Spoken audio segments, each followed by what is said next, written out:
Yan, nakasagad. Nakasagad siya, pero meron siyang tingin ako. Dapat niyan, ano siya, nakasagad siya sa tip. Patayin natin.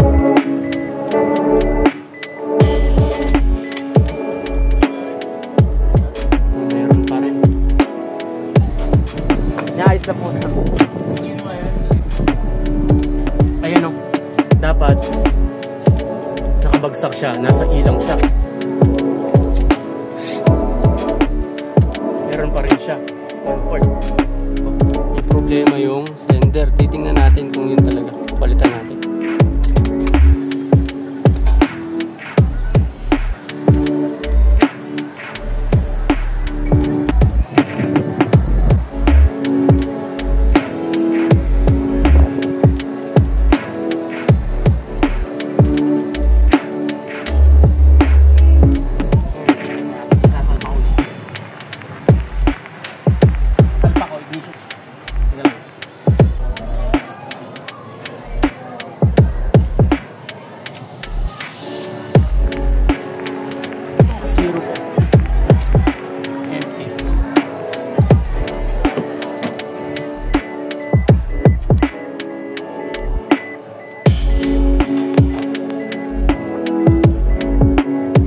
Saan nga dyan, pare?